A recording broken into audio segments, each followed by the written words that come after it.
So hello நண்பா, இன்னைக்கான வீடியோவில் நம்ம எதை பற்றி பார்க்க போகிறோம்னா, ஒரு ஊரில் வந்து ஒரு ஃபேமிலி வந்து இருக்கிறாங்க. அது மட்டும் இல்லாமல் அந்த ஒரு ஃபேமிலி வந்து ரொம்ப சந்தோஷமாக வாழ்ந்துகிட்டு இருக்கிறாங்க. ஒரு நாள் என்ன ஆகுது அப்படின்னா, அந்த ஒரு ஃபேமிலியிலேருந்து ஒரு பொண்ணு வந்து காணாமல் போகிறா. அந்த ஒரு பொண்ணு காணாமல் போய் 3 நாள் ஆச்சு. ஒரு சைடு போலீஸ் தீவிரமாக தேடிட்டு இருக்கிறாங்க, அவங்க வீட்டில் இருக்க ஆட்கள் தீவிரமாக தேடிட்டு இருக்காங்க. ஸோ அந்த பொண்ணோட தம்பி வந்து ஒரு சைடு தீவிரமாக தேடிட்டு இருக்கிறாங்க. ஸோ 3 நாள் ஆகியும் அந்த பொண்ணு வந்து கிடைக்கவே இல்லை. அது மட்டும் இல்லாமல் பக்கத்தில் இருக்க ஆட்கள்லாம் அந்த ஒரு பொண்ணை பற்றி தப்பாக வந்து பேச ஆரம்பிச்சிட்டாங்க. அவங்க அம்மா அப்பா வந்து ரொம்ப வருத்தப்பட ஆரம்பிச்சிட்டாங்க. அவனோட தம்பி வந்து ஓவராக கோவப்பட ஆரம்பிச்சிட்டான். ஒரு நாள் நைட் அவன் தம்பி வந்து தூங்கிட்டு இருக்கும்போது நைட் ஒரு 12 மணிக்கு அவன் தம்பிக்கு வந்து ஒரு கால் வருது. அந்த காலை அட்டன் பண்ணி பார்க்கும்போது அந்த பையனோட அக்கா வந்து பேசிக்கிட்டு இருக்கிறா, நான் ஒரு ஆபத்தில் மாட்டியிருக்கேன், என்னை காப்பாத்துறதுக்கு நீ வா அப்படின்னு சொல்றா.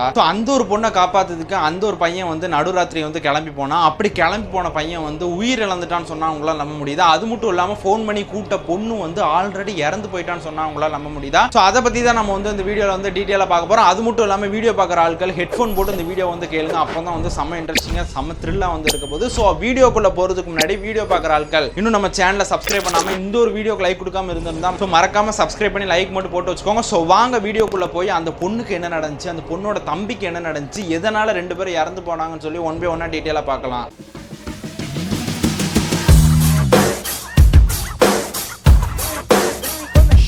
ஸோ அமெரிக்காவில் வந்து ஒரு ஃபேமிலி வந்து வாழ்ந்துட்டு இருக்கிறாங்க. அந்த ஒரு ஃபேமிலியில் வந்து கிட்டத்தட்ட 4 பேர் வந்து இருக்கிறாங்க. ஹஸ்பண்ட், ஒய்ஃபு, ஒரு பையன், ஒரு பொண்ணு இருக்கிறான். அந்த பையனோட பேர் வந்து ஜிம், அந்த பொண்ணோட பேர் வந்து லியா. ஸோ ஜிம் அப்படிங்கிற ஒரு பையன் வந்து ஸ்கூல் வந்து படிச்சுட்டு இருக்கிறான். லியா அப்படிங்கிற ஒரு பொண்ணு வந்து காலேஜ் படிச்சுட்டு இருக்கிறா. ஸோ இவங்க 2 பேருக்குள்ள இருக்கிற பாண்டிங் வந்து தம்பி அக்கா மீறி ஒரு ஃப்ரெண்டு பாண்டிங்கில் தான் வந்து இருந்தாங்க. எந்த ஒரு விஷயம் இவங்க நடுசில் வந்து நடந்தாலும் பயங்கரமாக வந்து ஷேர் பண்ணிட்டு இருந்தாங்க. அப்படி அவங்களோட லைஃப் வந்து ரொம்ப ஜாலியாக போய்கிட்டு இருக்கும்போது ஒரு நாள் லியா அப்படிங்கிற ஒரு பொண்ணு வந்து காணாமல் போகிறா. அது மட்டும் இல்லாமல் அவங்க அம்மா வந்து என்ன நினைச்சாங்கன்னா, பொண்ணு வந்து கிளாஸ்ல வந்து நைட் ஸ்டடி வந்து பண்ணிட்டு இருப்பா போல. ஸோ லேட் நைட்ல தான் வீட்டுக்கு வருவா அப்படின்னு நினைச்சுக்கிட்டு அவங்க அம்மா வந்து ரொம்பவே வந்து கேர்லெஸ்ஸா வந்து இருந்துட்டாங்க. நைட்டு டைம் ஆக அந்த ஒரு பொண்ணை வந்து ஆளவே காணும். அந்த ஒரு பொண்ணுக்கு ஃபோன் பண்ணா சுவிச் ஆஃப்னு வருது. அது மட்டும் இல்லாமல் அவங்க அப்பா வந்து வேலையை முடிச்சுட்டு வந்ததுக்கு அப்புறம் லியாவை எங்க அப்படின்னு சொல்லி கேட்கும்போது லியா வந்து காலேஜ்ல இருந்து இன்னும் ரிட்டர்ன் வரவே இல்லை அப்படின்னு சொல்லி சொல்றாங்க. ஸோ அதை கேட்டதுக்கு அப்புறம் வந்து ரொம்பவே வந்து அவங்க அப்பா வந்து பயப்பட ஆரம்பிக்கிறாங்க. சுத்தி எல்லா பக்கம் தேட ஆரம்பிக்கிறாங்க. அவங்க தம்பியை வந்து எல்லா சைடு தேட ஆரம்பிக்கிறாங்க. ஸோ கிட்டத்தட்ட அந்த காலையிலே வந்து விடிஞ்சிருச்சு. அது வரை லியாவை வந்து அவங்க வந்து கண்டுபிடிக்கவே இல்லை. ஸோ அம்மா அப்பா வந்து ரொம்பவே மனசுடைஞ்சு உட்காந்துட்டு இருக்காங்க. தம்பி ஒரு சைடு வந்து பயங்கரமா மனசுடைஞ்சு உட்காந்துட்டு இருக்காங்க. ஸோ போலீஸ்ல வந்து அவங்க வந்து கம்ப்ளைண்ட் கொடுக்குறாங்க. போலீஸ் இந்த ஒரு கேஸ் எடுத்து இன்வெஸ்டிகேஷன் பண்ணிட்டு இருக்காங்க. 3 நாளா இன்வெஸ்டிகேஷன் பண்ணிட்டு இருக்காங்க. 3 நாளா தேடிட்டு இருக்காங்க. அவங்க அம்மா அப்பாவும் கூட சேர்ந்து தேடிட்டு இருக்காங்க. கடைசி வரை அந்த பொண்ணை வந்து கண்டுபிடிக்கவே முடியல. ஸோ அக்கம் பக்கத்தில் இருக்க ஆட்களுக்குலாம் இந்த ஒரு விஷயம் வந்து தெரிய ஆரம்பிக்குது. அவங்க வந்து மனசுல தோன்றதெல்லாம் வந்து ஓப்பனா வந்து வெளியே சத்தமா அவங்க அம்மா அப்பா காதுல கேட்கிற மாதிரிலாம் பேச ஆரம்பிச்சிட்டாங்க. பொண்ணை வந்து வழக்கு தெரியாம வளர்த்திருக்காங்க. ஸோ அதனால ஏதோ பையன் கூட வந்து ஓடி போயிட்டா, அதான் 3 நாள் ஆகியுமே கண்டுபிடிக்க முடியல அப்படின்னு சொல்லும் போது ஆல்ரெடி கஷ்டத்தில் இருக்க அவங்க அம்மா அப்பா வந்து மேலும் இன்னும் கொஞ்சம் கஷ்டப்பட ஆரம்பிச்சாங்க. ஆல்ரெடி கஷ்டப்பட்டு இருந்த அவ தம்பி வந்து அக்கா மேல வந்து பயங்கரமா வந்து கோவப்பட ஆரம்பிக்கிறான். எதுக்கு அப்படின்னா, நம்ம குடும்ப பேரே வந்து நார் அடிச்சுட்டு இப்படி இன்னொரு பையன் கூட ஓடி போயிட்டாலே அப்படின்னு சொல்லிட்டு தம்பி வந்து ரொம்ப கோவப்பட்டு இருக்கான். அது மட்டும் இல்லாம அவங்க அம்மா அப்பா வந்து என்ன சொன்னாங்க அப்படின்னா, நீங்க வந்து என் பொண்ணை தேடுறது வந்து நிப்பாட்டிடுங்க தயவு செஞ்சு, என் பொண்ணு வந்து ஏதோ பையன் கூட வந்து ஓடி போயிட்டா அப்படின்னு சொல்லி அக்கம் பக்கத்துல எல்லாம் வந்து ரொம்ப கேவலமா பேசுறாங்க அப்படின்னு சொல்லி மனசுடைஞ்சு வீட்டுல வந்து உட்கார்ந்துட்டு இருக்காங்க அவங்க அம்மா அப்பா. ஸோ ஜிம் அப்படிங்கிற ஒரு பையன் வந்து ஒரு நாள் வந்து நைட்டு தூங்கிட்டு இருக்கிறான். அவங்க அம்மா அப்பாவுக்குலாம் ஆறுதல் சொல்லி அவங்கள வந்து நிம்மதியாக தூங்க வச்சுட்டு ஜிம் அப்படிங்கிற பையன் வந்து ரூமுக்கு வந்து தூங்கிட்டு இருக்க நேரத்தில் கரெக்டாக ஒரு 12 மணி இருக்கும். அந்த ஒரு நேரத்தில் வந்து ஒரு கால் வருது. ஸோ ஜிம் வந்து தூக்கத்துலேருந்து எந்திக்கும் போது யாரா இது லேட் நைட்டில் நம்மளுக்கு வந்து கால் பண்ணுறா, நம்மளுக்கு இந்த மாதிரி ஃபோன் கால்லாம் நைட் நேரத்தில் வராது அப்படின்னு சொல்லி அட்டன் பண்ணி காதில் வச்சு பார்க்குறான். ஸோ ஃபர்ஸ்ட் கொஞ்ச நேரம் வந்து ரொம்ப இறையிற சத்தம் கேட்குது. அதை கேட்டதுக்கப்புறம் யார் நீங்கள் அப்படின்னு சொல்லி ரொம்ப கோவப்பட ஆரம்பிக்குது. அப்போ தான் வந்து அவங்க அக்கா லியா வந்து ஃபோனில் வந்து பேசுகிறா. ஸோ அவங்க அக்காவோட வாய்ஸை கேட்டதுக்கப்புறம் ஜிம் அப்படிங்கிற ஒரு பையனுக்கு வந்து பயங்கரமாக கோவம் வருது. நீ யாரு கூட ஓடி போனா, எங்கே ஓடி போனா, இப்போ நீ எங்கே இருக்கிற? ஸோ அவங்க அம்மா அப்பாவை வந்து வருத்தத்தில் நீ உட்கார வச்சுட்டு போயிட்டா, அம்மா அப்பா பேரை வந்து நீ நார் அடிச்சுட்டு போயிட்டா அப்படின்னு சொல்லி ஜிம் வந்து வாய்க்கு வந்து மனசுல தோன்ற கோபத்தை எல்லாத்தையும் வந்து கொட்டி தீர்த்துட்டு இருக்கிறான். ஸோ அவங்க அக்கா வந்து ஒரே விஷயம் தான் சொல்றாங்க, நான் யாரு கூடயும் ஓடி போகல, எனக்கு வந்து பாய் ஃப்ரெண்டும் கிடையாது, நான் ஒரு இடத்துல வந்து மாட்டிக்கிட்டேன், நான் ஒரு இடத்துல வந்து கஷ்டப்பட்டு இருக்கேன், தயவு செஞ்சு என்னை வந்து காப்பாத்து அப்படின்னு சொல்லும் போது நான் இந்த ஒரு விஷயத்தை வந்து அம்மா அப்பாட்ட சொல்றேன் அப்படின்னு சொல்லி சொல்லும் போது லியா அப்படிங்கிற ஒரு பொண்ணு வந்து அம்மா அப்பாட்டாலும் சொல்லாத, அவங்க ஆல்ரெடி கஷ்டத்துல இருக்காங்க, மேலும் இந்த ஒரு விஷயத்தை பத்தி தெரிஞ்சிச்சுன்னா அவங்க வந்து ரொம்ப கஷ்டப்படுவாங்க அப்படின்னு சொல்லி சொல்றா. அதை கேட்டதுக்கு அப்புறம் ஜிம்முக்கு வந்து ஓவரா வந்து சந்தேகம் வர ஆரம்பிக்குது. ஸோ என்னடா இவ அம்மா அப்பாட்டெல்லாம் சொல்ல வேண்டாம்னு சொல்லி சொல்றா, எதுவும் பெரிய ஆபத்துல வந்து மாட்டிக்கிட்டாலும் நம்மளால சனியா சமாளிக்க முடியுமா அப்படின்னு சொல்லி ஒரு சந்தேகம் வந்து அவன் மனசுல வந்து எழும்பிட்டு இருக்கு. ஸோ அது மட்டும் இல்லாமல் லியா வந்து சொல்ற இடத்துக்கு நீ வா ஜிம் அப்படின்னு சொல்லி சொல்றா. ஜிம்மும் வந்துகிட்டு சரி ரைட் நான் வாரேன் அப்படின்னு சொல்லி சொல்றான். ஸோ ஜிம்மும் வீட்டில இருந்து அம்மா அப்பாவுக்கு தெரியாம வந்து வெளியே கிளம்பி போறான். ஸோ ஃபோன்ல வந்து லியா வந்து இந்த இடத்துக்கு வா அந்த இடத்துக்கு வான்னு சொல்ல ஜிம்மு வந்து அவ சொல்ற இடத்து வழியா போய்கிட்டே இருக்கிறா. ஸோ தூரத்தில் பார்க்கும்போது ஒரு அடர்ந்த காடு வந்து இருக்குது. அந்த காட்டுக்குள்ள தான் நான் வந்து மாட்டிக்கிட்டு இருக்கிறேன் அப்படின்னு சொல்லி சொல்றா. ஸோ ஜிம் அப்படிங்கிற ஒரு பையன் வந்து அந்த ஒரு காடை பார்த்துட்டு, அதாவது வெளியே நின்று நைட் நேரத்தில் அந்த ஒரு காடை பார்த்துட்டு பார்த்துட்டு ரொம்ப வந்து பயப்பட ஆரம்பிச்சிட்டான். லியாட்டையும் வந்து சொல்றான், லியா அந்த ஒரு காடு பார்க்கறதுக்கு வந்து ரொம்ப பயமா இருக்குது, இந்த காட்டுக்குள்ள என்னால எப்படி வர முடியும் அப்படின்னு சொல்லி ஜிம் வந்து சொல்லிட்டு இருக்கும்போது, இந்த காட்டுக்குள்ள நீ கொஞ்சம் தூரம் வந்த அப்படின்னா தூரத்துல வந்து ஒரு பாலடைஞ்ச ஒரு வீடு வந்து இருக்கும். அந்த வீட்டுக்கு பின்னாடி வந்து நிறைய மரங்கள், இதோட அதிகமான மரங்கள்லாம் இருக்கும். அந்த ஒரு மரங்கள் கூட்டத்துல தான் நான் வந்து ஒரு இடத்துல வந்து மாட்டிட்டு இருக்கிறேன், தயவு செஞ்சு நீங்க வா அப்படின்னு சொல்லி சொல்லும் போது, நான் உன்னை நம்பலாமா அப்படின்னு சொல்லி கேட்கும்போது, அக்காவை நீ நம்ப மாட்டியா அப்படின்னு சொல்லி சொல்லும் போது,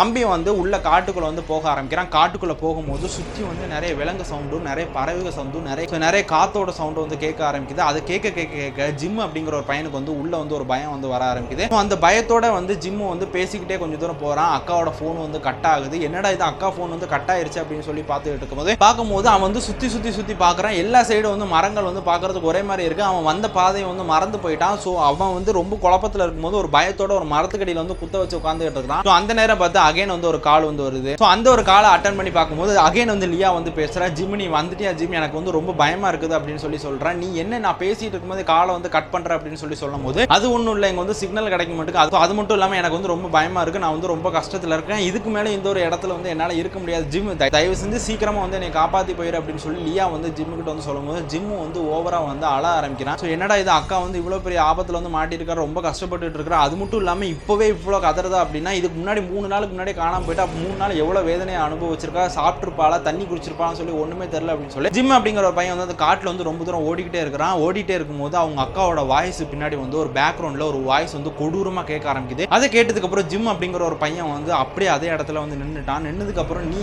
எங்கள் அக்காவா இல்லையான்னு சொல்லி எனக்கு வந்து சந்தேகம் இருக்குது, நான் வந்து இப்போ ஒரு 2-3 கேள்வி கேட்க போகிறேன், அந்த ஒரு கேள்விக்கு வந்து நீ வந்து கரெக்டாக பதில் சொல்லிட்ட அப்படின்னா நீ எங்கள் அக்கா அப்படின்னு சொல்லி நான் வந்து நீ காப்பாற்றுறதுக்கு வருவேன் அப்படின்னு சொல்லி ஜிம் வந்து லியா கிட்ட வந்து சொல்கிறான். ஸோ லியாவும் வந்துட்டு தாராளமாக நீ எந்த கேள்வினாலும் கேள்வி, நான் வந்து சத்தியமாக உண்மையான பதில் தான் நான் வந்து சொல்லுவேன் அப்படின்னு சொல்லி சொல்கிறான். ஸோ ஜிம் அப்படிங்கிற ஒரு பையன் வந்து ஒரே ஒரு விஷயம் தான் கேட்டான், என்னோட பிறந்த நாளைக்கு நீ என்ன கிஃப்ட் வந்து எனக்கு வந்து கொடுத்த அப்படின்னு சொல்லி ஜிம் வந்து கேட்கும்போது, லியா அப்படிங்கிற ஒரு பொண்ணு வந்து உனக்கு ஃபுட்பால்னா ரொம்ப பிடிக்கும், ஸோ அதனால உனக்கு வந்து நான் ஃபுட்பால் வந்து கிஃப்ட் பண்ணேன் அப்படின்னு சொல்லும் போது, நீ வந்து ரொம்ப கரெக்டான பதில் தான் சொன்னேன், ஸோ நீ எங்கள் அக்கா தான் அப்படின்னு சொல்லிட்டு அகைன் ஜிம் வந்து அந்த காட்டில் வந்து ஓட ஆரம்பிக்கிறான். அகைன் அந்த ஒரு ஃபோனில் வந்து பேக்ரவுண்ட் வந்து கொடூரமாக ஒரு சவுண்ட் வந்து கேட்க ஆரம்பிக்குது. அதை கேட்டதுக்கப்புறம் ஜிம் அப்படிங்கிற ஒரு பையன் வந்து என்னடா பின்னாடி வந்து இவ்வளோ கொடூரமாக ஒரு சவுண்டு கேட்குது, அக்கா வந்து ரொம்ப ஆபத்தில் மாட்டியிருக்கா போல, நம்ம எவ்வளோக்கு எவ்வளோ சீக்கிரம் ஓடி போகிறோம் அக்காவை காப்பாற்றுறோமோ அவ்வளோக்கு எவ்வளோ நல்லது அப்படின்னு சொல்லிட்டு தூரத்தில் பார்க்குறோம் ஒரு பாலடைஞ்ச வீடு வந்து இருட்டுக்குள்ளே வந்து இருக்குது. அந்த ஒரு வீடை கிராஸ் பண்ணி பின்னாடி போய் பார்க்கும்போது இதுக்கு முன்னாடி வந்து ஒரு அடர்ந்த காடை வந்து பார்த்துருப்போம்னா அதோட மோசமாக நிறைய மரங்களோட அந்த காடு வந்து இருக்குது. அந்த ஒரு காட்டுக்குள்ளே போகிறான் போய்கிட்டே இருக்கிறான், அக்காட்ட பேசிக்கிட்டே போய்கிட்டு இருக்கான். திடீர்னு வந்து கால் கட் ஆகுது, என்னடா இவ்வளோ மரம் இருக்குது, இந்த ஒரு மரம் இடையில அக்கா எங்கே விழுந்திருக்கான்னு சொல்லி நான் போய் பார்க்க முடியும் அப்படின்னு சொல்லும் போது தூரத்தில் ஒரு புதற்குள்ள வந்து ஒரு நாய் வந்து இருக்குது. அந்த ஒரு நாய் வந்து எதையும் வந்து சாப்பிட்டுக்கிட்டு இருக்குது. என்னடா நாய் எதையும் சாப்பிட்டுட்டு இருக்கேன்னு சொல்லிட்டு அந்த ஒரு இடத்துல போய் பார்க்கும்போது 2 பேர், அதாவது 2 பொண்ணுங்க வந்து அந்த ஒரு இடத்துல வந்து இறந்து கிடக்குறாங்க. மூஞ்சிலாம் பார்க்க முடியாத அளவுக்கு வந்து அந்த நாய்ங்க வந்து கொதறி வச்சிருக்கு. ஸோ அந்த மாதிரி இருக்கும்போது அகைன் வந்து லியா கிட்ட வந்து ஒரு ஃபோன் வருது. அந்த ஒரு ஃபோனை அட்டன் பண்ணி ஜிம் அப்படிங்கிறவங்க வந்துட்டு சொல்றான், ஸோ நீ எங்கே தான் இருக்கா, தயவு செஞ்சு நீ எங்கே இருக்கன்னு சொல்லி உண்மையை சொல்லி, நான் நிற்கிற இடத்துல பக்கத்தில் 2 பொண்ணுங்க வந்து மூஞ்சி அடையாளம் தெரியாமலே வந்து இறந்து கிடக்குறாங்க அப்படின்னு சொல்லும் போது ஜிம்மு வந்து தூரத்தில் நீ பாரு ஒரு பெரிய மரம் வந்து இருக்கும், அந்த மரத்து பக்கத்தில் தான் நான் வந்து இருக்கேன் அப்படின்னு சொல்லும் போது தூரத்தில் ஒரு பெரிய மரம் இருக்குது. அந்த ஒரு மரத்தை நோக்கி வந்து ஜிம் அப்படிங்கிற பையன் வந்து ஓடிக்கிட்டு இருக்கான். அப்படி ஓடிக்கிட்டு இருக்கும்போது ஒரு வெள்ளை கலர் உருவம் வந்து அந்த மரத்துக்கு பின்னாடி இருந்து வெளியே வருது. அந்த ஒரு உருவத்தை பார்த்தது கிடையாது ஜிம் அப்படிங்கிற ஒரு பையன் வந்து அதே இடத்துல வந்து அப்படியே வந்து ஸ்டாச்சுவாகி நின்றுட்டு இருக்கிறான். அகைன் ஜிம்முக்கு வந்து ஒரு கால் வருது. அது யார்கிட்ட இருந்து அப்படின்னு பார்த்தீங்கன்னா லியா கிட்ட இருந்து வருது. ஸோ லியாவோட காலை வந்து அட்டன் பண்ணி பார்த்ததுக்கு அப்புறம் நீ எங்கே இருக்க, என் தூரத்தில் எனக்கு முன்னாடி வந்து ஒரு வெள்ளை கலர் உருவம் இருக்கு, எனக்கு ரொம்ப பயமா இருக்கு, நான் வீட்டை பக்கம் நான் வந்து திரும்பி ஓடி போக போறேன் அப்படின்னு சொல்லி சொல்லும் போது, நீ தயவு செஞ்சு பயப்படாத, அது நான் தான் அப்படின்னு சொல்லும் போது அவன் ஜிம் அப்படிங்கிற பையன் வந்து அந்த ஒரு இடத்துல வந்து மண்டி போட்டு அழுதுகிட்டு இருக்கிறான். என்ன நீ சொல்ற, உனக்கு என்னதான் ஆச்சு, உன் பாய் ஃப்ரெண்ட் உன்னை கூட்டு வந்து கொலை பண்ணிட்டானா வச்சிட்டானா அப்படின்னு சொல்லி கேட்கும்போது, ஒன்றும் இல்லை, நான் வந்து யூனிவர்சிட்டியில் அதாவது கிளாஸ் முடிச்சுட்டு ஈவினிங் டயத்தில் வந்து ஒரு பார்ட்டிக்கு போகலாம் அப்படின்னு சொல்லி நானும் என் ஃப்ரெண்டும் வந்து கிளம்பி போய்கிட்டு இருந்தோம். அப்படி கிளம்பி போய்கிட்டு இருக்கும்போது இந்த காட்டுக்கு வெளியே வந்து கார் வந்து பிரேக் டவுன் ஆயிடுச்சு. ஸோ ஹெல்ப்புக்கு வந்து ஒரு ஆள் வந்து காரில் வந்துட்டு இருந்தாரு. அந்த ஒரு ஆள்கிட்ட வந்து நாங்கள் வந்து லிஃப்ட் கேட்டோம். அந்த ஒரு ஆள் வந்து எனக்கு வந்து கார்லாம் ரிப்பேர் பண்ணி கொடுத்துட்டாரு. ஸோ நான் வந்து உங்களுக்கு வந்து ஒரு ஹெல்ப் பண்ணேன், நீங்கள் இப்போ எனக்கு ஒரு ஹெல்ப் பண்ண முடியுமான்னு சொல்லி அந்த ஒரு ஆள் கேட்கும்போது, உங்களுக்கு என்ன ஹெல்ப் வேணும் அப்படின்னு சொல்லி கேட்கும்போது, நீங்கள் எந்த ஒரு